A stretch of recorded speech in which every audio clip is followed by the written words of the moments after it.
So, I feel like, I mean, there's so much information. I mean, you are just a library of knowledge and experience. So I guess it's for the viewer watching this, you know, if you feel that curiosity, if you feel that pull, if you feel that magnetism, then come here. You don't have to necessarily know why. But you're certainly going to be part of the unraveling of a carpet that doesn't even know the full extent of its design yet, which I think is a really exciting prospect. And just remembering that we don't need to know everything, we just need to follow our own hearts, and if you feel it, go for it. I'm so thankful for your time. Thank you. Talk about the music. Let's talk about the music before we go. Let's talk about the music. So, since I've arrived here, I've found out that his correct title is actually Dr. Passion about music. I've been introduced to so much beautiful music that I know has come through you and passed through you from so many friends, and I guess you have the honor of now having this amazing space that people can come and perform in and create even more incredible vibrations in this place of magic. And I know the musical side of things is going to continue to be developed. You already have the festival in November. But yeah, tell us more about what we can expect from the music. Music is the language of the source. It is the only coding mechanism that brings about the very projection of all the particles into a certain form. The atoms are coming together, going away at such incredible speed that we can't see it, and they're all embedded through a sacred dance of light, and that sacred dance of light is dancing to the rhythm of music. So music is the very essence of the design, essence of the way the laws of the universe are embedded and encoded. Now, to average person sitting on this planet, when I say average, what do you listen to? Mainstream with just 2-chord music. They have already put a looping tune for 5 minutes. You will hear the same tune going on and on. It creates a groove in your head. Most people are spinning in a groove, and which is so predictable and oriented to a certain way of calibrating. They have found a formula to keep people engaged into a state of repetitive patterns.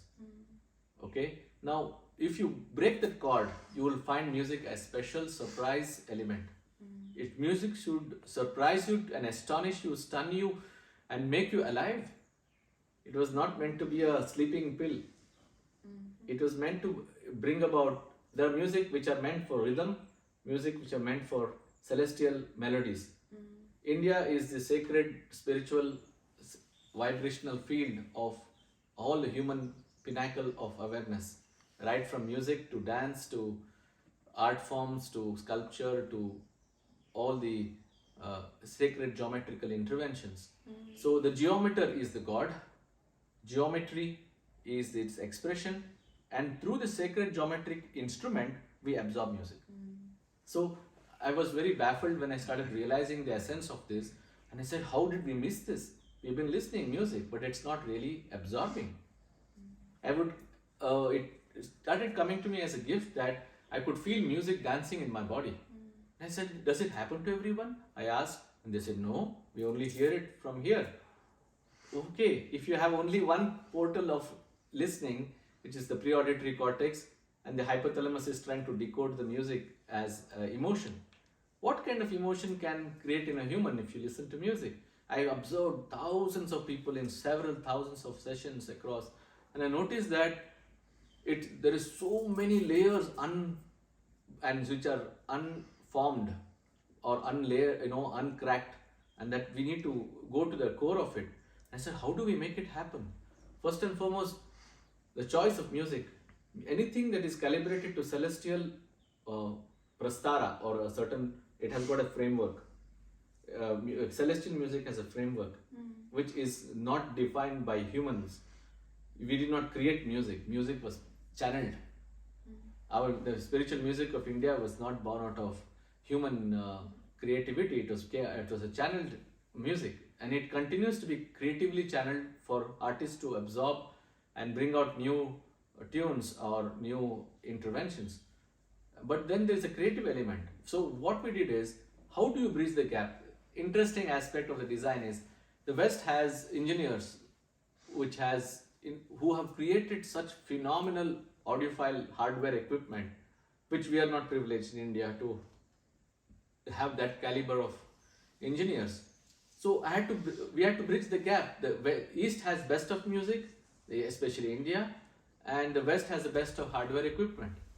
We had to bridge the gap. So I told the guys that, look, let us bring the best of equipment here so that we will listen to music, reproduce music in such a way that it exactly tries to mimic how the sound designer had conceived it, how the recordist had conceived it, so that we can take it closer to the point where the artist exists. Actually, it may sound very surreal that the medium also carries the frequency of the artist. It is, people think that, oh, just a plastic CD, but it carries the essence of this, because I held one CD in my hand in Nepal and What is the city? of a lady called CD. a compact disc. Ani Choing Drolma is the name of the Nepalese nun. I just went into a shop and I held the CD in my hand. My heart started spinning like waves and waves. I said, just holding the CD is enough. The artist spirit is available in an unopened CD, fully sealed CD. I haven't even started listening. That it opened the doorways to understanding that there is such beautiful possibility that if we can bring about that artistic soul frequency through loyalty of the sound, high fidelity of the sound, and bring it to unfurling the magic of listening and absorbing. The people have lost the ability to listen and absorb because all the time we are deviated mind. We're constantly fluttering between so many different unfinished activity. So music listening is either done over coffee and sleep, or or you see the head naturally drops in a few seconds and people have gone into their sublime world of dreams.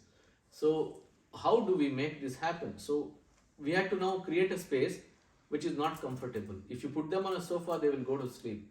So if you make them sit on the floor and tell them their spine has to be upright, they're going to breathe deeper, keep their head and shoulder aligned enough so that they were not going to collapse into restive mode. And listening becomes like a meditation in itself. Yes. When you listen to music in a meditative state, and the notes, the fine-tuned notes of those fabulous organic analog instruments, remember this, they're not synthesized sounds, they're organic instruments. They are celestially designed for creating that particular vibrational field or invoking a certain portal in you.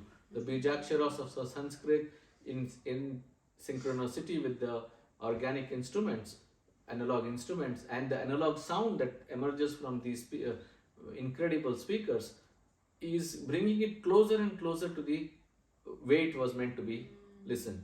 And Kevala, we had the brilliant opportunity to be in a sacred zone, in a silent space most of the time. So we have this opportunity to be in the lap of nature, oxygen pure, water pure, silent zone. On top of it, the listening atmosphere for the best of music to come in, and then we create that interest, the passion. Listening is not like, okay, I play for you and I'm somewhere. I'm part of it, because every listening session means we are introducing a certain brilliant artist to you. It means also it becomes part of your life. You connect to that artist. Most of the artists that I listen to, I'm in touch with, because to me their music also means a real soul connect. And when the soul connect happens, it is bringing a certain relationship, and that relationship is a creative relationship. We are planning to build a beautiful audio recording studio here, and we want to have more concerts. We already have been having 7 years of continuous yearly concerts called the Kailasa Music Festival. People from all over the world come to listen to the best of Indian artists, fusion music, classical music, dance. It's just incredible high frequency wave. I have no words to say. I've written a lot of blogs about it. It's so difficult to put into words in a short, brief session here. All I'm saying is the magic unfurls beyond your capacity to comprehend. All you have to do is just make yourself available with pure readiness. Come to this beautiful sacred grid and celebrate the cosmic intervention passing through you without you interfering and coming in the way of this magnificence. Allow magic to happen to you. There's so many ways to do it, and Kailasa event itself is a blessing. Being in Kevala is truly heaven on earth. Being able to absorb this vibrational field and make a difference to your world wherever you are. So I welcome you to unfurl your highest calling and come back to this magnificent grid and make a difference to our world. That's beautiful. I think conscious music listening is definitely a skill that all of us could learn very quickly. And and the beauty of our modern world is that all of us have songs that ignite our soul. All of us, it might not be the same for me as it is for you or Guruji, but even just taking the time out of your day to sit with the music, especially the music that sets your soul on fire, I think can only bring out, as Guruji said, magic, real magic. And from this conversation, it really makes me feel empowered to believe and to trust and to know that we are a speck in this magical world. Yes, Thank you so much for your thank knowledge. Thank you for everything. Beautiful. Oh.